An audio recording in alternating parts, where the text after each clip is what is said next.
इस समय आप पूरी दुनिया में देख रहे होंगे, लगभग सभी हवाई अड्डे पर इज़राइल के नागरिकों की भीड़ लगी हुई है।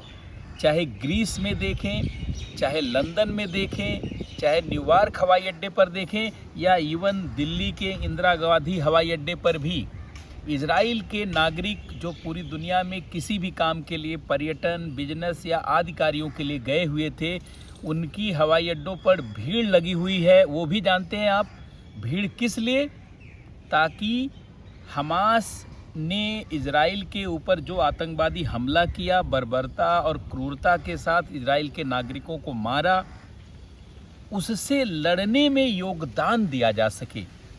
इज़राइल के नागरिकों के इस जज्बे को देख करके पूरी दुनिया की मीडिया अवाक हो चुकी है और स्तब्ध है कि क्या किसी देश के नागरिक अपने देश से इस तरीके का जुड़ाव रख सकते हैं। आज की इस संवाद श्रृंखला में हम लोग इसी मुद्दे पर बात करेंगे।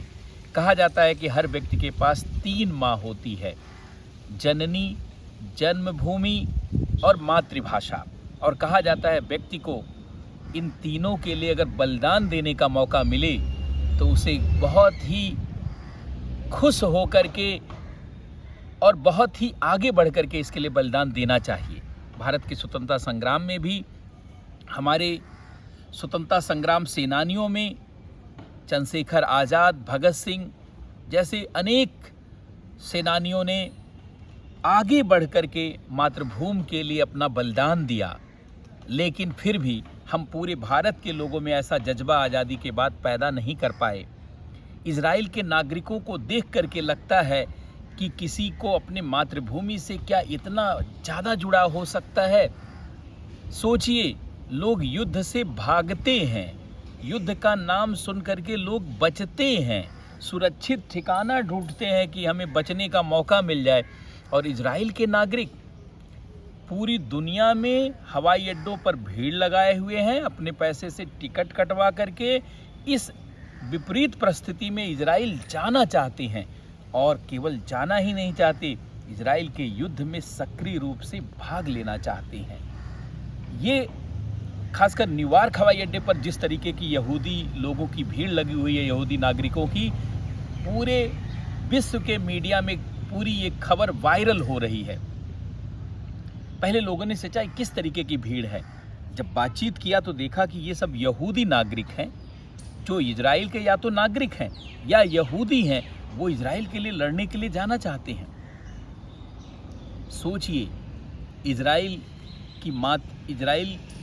का क्षेत्र भले छोटा है, इज़राइल की जनसंख्या 1 करोड़ से भी कम है, लेकिन इज़राइल के लिए लड़ने वालों की कमी नहीं है। भारत के पास भले दुनिया की सबसे बड़ी जनसंख्या है और 143 करोड़ लोग हैं, लेकिन भारत के लिए अगर लड़ने की बात आए तो बहुत कम लोग अपने घरों से बाहर निकलेंगे, बल्कि दुबक जाएंगे। ये बहुत भारत के लिए एक तरीके से सबक लेने वाला पल भी है। आपको जान करके आश्चर्य होगा कि इज़राइल के पास मात्र 1,70,000 सेना ही है, लेकिन लड़ने के लिए दुनिया से किसी देश से कम सेना इज़राइल के पास नहीं है। अगर मैं आंकड़ों की बात करूं, वर्ल्ड मिलिट्री पर्सनल के जो आंकड़े हैं, उसके अनुसार इज़राइल के पास 1,70,000 सैनिक हैं, एयरफोर्स, नेवी और आर्मी मिला करके।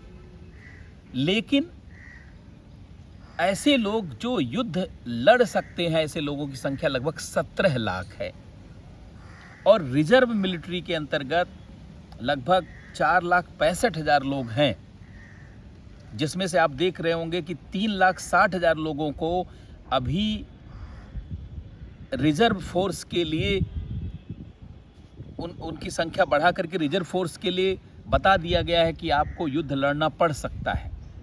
इजराइल के नागरिक बहुत खुश हैं कि 3 लाख की जो रिजर्व फोर्स की सीमा थी उसको बढ़ा करके इजराइल की सरकार ने 3,60,000 कर दिया और उनको लगता अब हमको इजराइल के लिए लड़ने का अवसर प्राप्त हो जाएगा।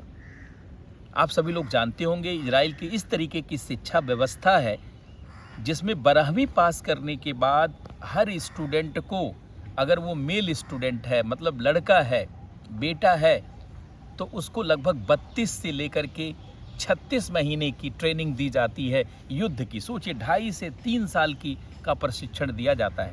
2.5 से 3 साल प्रशिक्षण पारंगत बना देता है युद्ध की कला में, युद्ध के कौशल को जानने में, युद्ध की बारीकियों और सूझबूझ को जानने में। 12वीं के बाद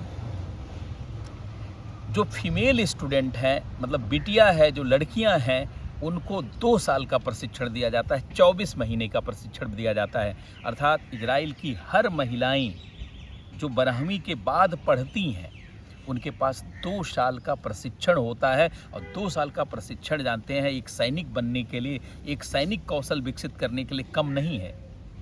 तमाम पीसीएस का एग्ज़ाम होता है, डिप्टी एसपी लोग बनाए जाते हैं, इंस्पेक्टर बनाए जाते हैं, 6 महीने का प्रशिक्षण नहीं दिया जाता। अभी आप यूपी पुलिस में देख लें, डिप्टी एसपी का प्रशिक्षण 6 महीने से ज़्यादा नहीं है। इंस्पेक्टर का प्रशिक्षण भी जानते हैं, कोई बहुत ज़्यादा नहीं है। सोचिए इजराइल का हर वो नागरिक जो 12वीं पास करता है, अगर वो बिटिया नागरिक है, फीमेल सिटीजन है, तो 2 साल का प्रशिक्षण, और अगर मेल स्टूडेंट है, विद्यार्थी है, तो उसको 3 साल तक का प्रशिक्षण। ऐसे में इजराइल के लिए लड़ने वाले लोगों की कमी नहीं है। इजराइल को वेतन तो देना पड़ता है 1,70,000 सैनिकों को, लेकिन लड़ने के लिए 17-18 लाख सैनिक उसके पास हैं। यही कारण है कि पूरी दुनिया में कोई भी देश इजराइल से टकराना नहीं चाहता। चीन ने अपनी मिलिट्री को खूब बढ़ाया है, तब भी चीन के पास 20 लाख ही मिलिट्री है, और भारत के पास भी मिलिट्री पावर ज़्यादा है, लेकिन फिर भी भारत के पास 15 लाख ही मिलिट्री है। लेकिन इजराइल के पास इससे अधिक संख्या में मिलिट्री है, क्योंकि उसने डिफेंस की स्टडीज़ और डिफेंस की ट्रेनिंग को एजुकेशन पॉलिसी का भाग बनाया है। भारत इतना बड़ा देश है, और आप देख रहे होंगे चारों तरफ से हमारे लिए चुनौतियां पेश की जा रही हैं। भारत पाकिस्तान के बॉर्डर पर, पाकिस्तान हमें जीने नहीं दे रहा है, और चाइना चारों तरफ से भारत को घेर रहा है। केवल हम उस सेना के बल पर भारत को भविष्य में सुरक्षित नहीं कर सकते जो सेना वेतन पा रही है और पेंशन पा रही है, उसके बल पर हम भारत को सुरक्षित नहीं कर सकते। वो संख्या बहुत कम है। 15 लाख में इतनी बड़ी बाउंड्री, जिसमें से अगर कोस्टल बाउंड्री देखा जाए तो 7,516.16 किलोमीटर है, और अगर हमारी लैंड बाउंड्री देखा जाए तो लगभग 22,700 किलोमीटर के आसपास है। टोटल मिला दीजिए तो इतनी बड़ी बाउंड्री पर अगर आप एक लाइन से सेना को ऐसे 100-100 मीटर पे खड़ा करिए तो पूरा कवर नहीं किया जा सकता है। और साथ में मान लीजिए भारत में कोई देश के अंदर विपरीत परिस्थितियां पैदा कर दे, गृह युद्ध की संभावना बना दे, बगावत करने वाले लोगों को भड़का दे। भारत में वैसे भी बगावत के लिए बहुत सारे संगठन, बहुत सारी परिस्थितियां बनी हुई हैं। नक्सलवाद है, अलगाववाद है, पूर्वोत्तर में उग्रवाद है, संगठित अपराध है, तमाम लोग अपने देश को ही खोखला करने के लिए लगे हुए लोग हैं। एक साथ अगर 2 सीमाओं पर कभी लड़ना हुआ, देश के अंदर और देश की सीमा पर, तो भारत के लिए गंभीर चुनौती हो सकती है। इजराइल से हम लोग प्रेरित हो सकते हैं, प्रेरित होना भी चाहिए, ताकि भविष्य में हम सुरक्षा का, रक्षा का, डिफेंस और सिक्योरिटी का एक ऐसा ढांचा खड़ा कर सकें कि भारत के लिए लड़ने वाले लोगों की कमी नहीं हो। आप जानते होंगे भारत की सुरक्षा के लिए प्राचीन भारत में इस तरीके से संरचना वर्ग की बनाई गई थी कि एक वर्ग को राजपूत कहा जाता था, जो सिर्फ लड़ता था, जो हमेशा मरने के लिए तैयार रहता था। इसीलिए पूरा देश राजपूतों की ऋणी कही जा सकती है। पूरे देश को ऋणी माना जाता है राजपूतों को। राजपूत सामान्य लोग नहीं थे, वो सिर्फ लड़ते थे, और लड़ने वाला व्यक्ति हमेशा मरने के लिए तैयार रहता है, और जो व्यक्ति मरने के लिए तैयार रहता है वो मारने की क्षमता रखता है, वो पौरुष रखता है। मातृभूमि के लिए मरना जिसके लिए किसी उत्सव से कम नहीं, ऐसी जातियों, ऐसे वर्ग की संकल्पना हमने की थी। जात की संकल्पना हमारे यहाँ कभी भी नहीं हुई थी, ऐसे वर्ग की संकल्पना हमने की थी, तब भारत की वैभव की रक्षा होती थी। लेकिन जैसे जैसे वर्ग की संकल्पना प्रभावित होती गई, जाति का स्वरूप होता गया, भारत पर कब्जा बढ़ता चला गया और भारत, अखंड भारत जो था वो टूटता हुआ चला गया, क्योंकि हमारी वर्ग की संकल्पना जो थी वो ठीक से संचालित नहीं हो पाई। आज जब इजराइल को देखते हैं तो याद आता है कि किसी भी देश में इस तरीके का वातावरण, जब इतना भीषण युद्ध चल रहा है, इजराइल हमास के आतंकवादियों को नेस्तनाबूद करने में लगा हुआ है और अंतिम रूप से उसके पैर को उखाड़ देना चाहता है, तो उसके पास लोगों की कमी नहीं है। बड़ा खूबसूरत लगता है कि ऐसे तो इजराइल में जो पार्टियां सरकार और विपक्ष में हैं, ऐसे तो आलोचना करती हैं एक दूसरे की, लेकिन जैसे वार हुआ यूनिटी गवर्नमेंट बन गई। यूनिटी गवर्नमेंट क्या है? जहां सत्ता पक्ष और विपक्ष सबको मिला करके एक सरकार बना दी जाती। मतलब एक ऐसी सरकार, यूनिटी गवर्नमेंट का मतलब एक ऐसी सरकार जिसमें सत्ता पक्ष के भी लोग होंगे, विपक्ष के लोग होंगे, बना दी गई ऐसी सरकार। और जो निर्णय अब लिया जा रहा है वो सभी पार्टियों के नेताओं के द्वारा लिया गया निर्णय है, क्योंकि इजराइल के अस्तित्व के लिए लिया गया निर्णय है।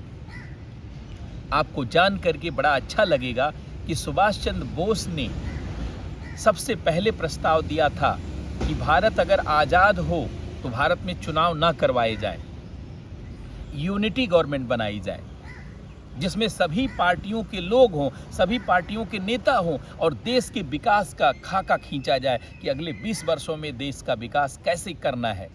आखिर आप चुनाव क्यों लड़ना चाहते हैं? आप सरकार में क्यों आना चाहते हैं? भारत की सेवा करना चाहते हैं, भारत का विकास करना चाहते हैं, तो आ जाइए, सभी पार्टी के लोग आ जाइए, सरकार बनाते हैं और अगले 20 सालों में क्या करना है उसका खाका खींचते हैं।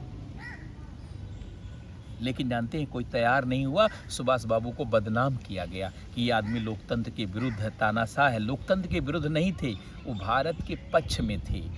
भारत का कैसे व्यापक विकास हो उन्हें पता था। उन्हें पता था कि लोकतंत्र के नाम पर भारत की सत्ता को कुछ लोग प्राप्त करेंगे और मिसयूज करेंगे। भाई, चुनाव करवाने की क्या जरूरत है?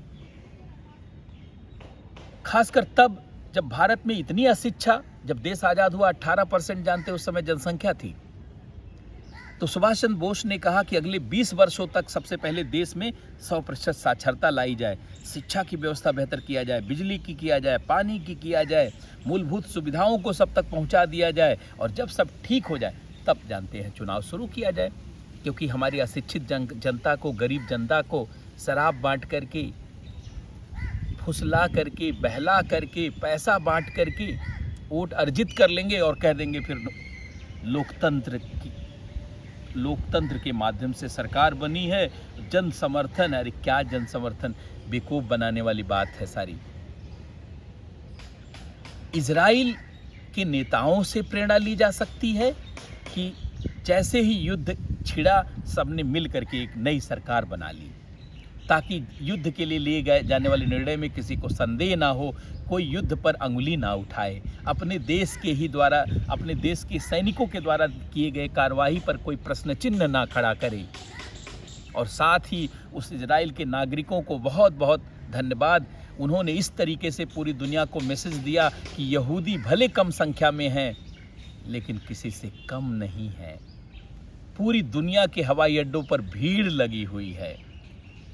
ये यहूदियों का जो जनसैलाब उमड़ चुका है युद्ध में लड़ने के लिए और अपनी मातृभूमि की सेवा के लिए और आतंकवादियों से दो दो हाथ करने के लिए, यह प्रेरित करता है उस गौरव के प्रति जो हमारा अपनी मातृभूमि के प्रति है। हमारे देश में भी मातृभूमि के लिए मरना कोई सामान्य चीज़ नहीं माना जाता रहा है।